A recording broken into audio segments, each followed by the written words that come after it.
Medak parliament Congress అభ్యర్థి నీలం మధును TPCC అధ్యక్షుడు జగ్గారెడ్డి గెలిపించాలని నాయకులను, ప్రజలను కోరినారు. ఈ ఎంపీ సీటు కాంగ్రెస్కు కంచుకోటగా ఉండే మధ్యలో కొన్ని కారణాల వలన, కొత్త పార్టీ వలన మనం ఓడిపోయాము. మళ్ళీ మనం మన కాంగ్రెస్ పార్టీని అధిక మెజార్టీతో గెలిపించాలని ప్రజలను, కార్యకర్తలను కోరుతున్నా అన్నారు. బీసీలు ఎలా మాకు రెడ్లు వద్దంటే రెడ్లే కావాలి, మాకు వాళ్ళు కూడా కావాలి. రెడ్లు కావాలి, బ్రాహ్మణులు కావాలి, వెల్మలు కావాలి, కోమట్లు కావాలి, ఓసీలందరూ కావాలి, కమ్మాస్ కావాలి, అంతా అమ్మ ఇంకా అందరు కావాలి. అందరు కలిస్తేనే మా అభ్యర్థి. ఇక స్పెషల్గా మాకు మైనార్టీ సోదరులు ఎప్పుడు కూడా కాంగ్రెస్కే, ముస్లిం సోదరులు ఎప్పుడుగా కాంగ్రెస్కే ఉంటారు, ఇప్పుడు కూడా పూర్తిగా ఉండాలి. అట్లాగే క్రిస్టియన్ సోదరులు కూడా మేము అప్పీల్ చేస్తున్నాం. అన్ని కులాల, అన్ని మతాల కలయికతో కోరుకున్నదే సెక్యులర్ పార్టీ కాంగ్రెస్ పార్టీ.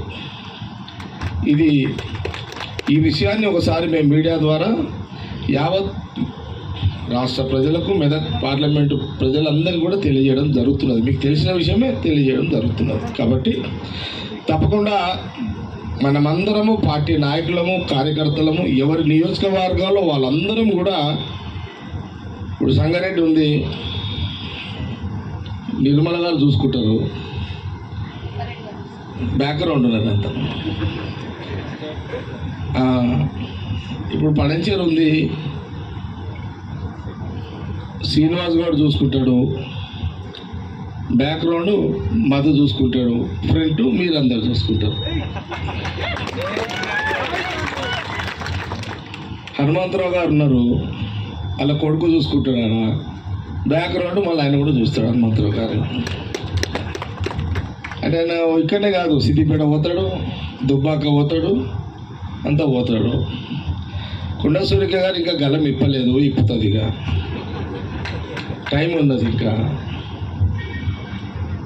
నరకుడు, కొరుకుడు, పంజాలు కొట్టుడు అంటే ఇక అందరం పంజాలు కొట్టడం లేమనుకో. వరంగల్ కొండా సూరిక గారు కొడతాడు ఎప్పుడు. మురళన్న ఉన్నాడాడ, కొండా సూరిక గారు, మురళన్న గల కొట్టుకుంటారు కొడుకులు అంతా, మొత్తం అంతా బీఆర్ఎస్ వాళ్ళు. తర్వాత ఇంకొకళ్ళు, అలా పేరు ఎక్కువ తీసుకోకండి. ఇంకొక పేరు ఏమో అర్థమైంది కదా, వేరే పార్టీది, దానికి ముట్టకుండా దాన్ని వదిలేసేసింది. అట్లా మనకు బీఆర్ఎస్కి మధ్యనే పంచాయతీ ఉంటుంది ఇప్పుడు అంతా, అంతే కదా.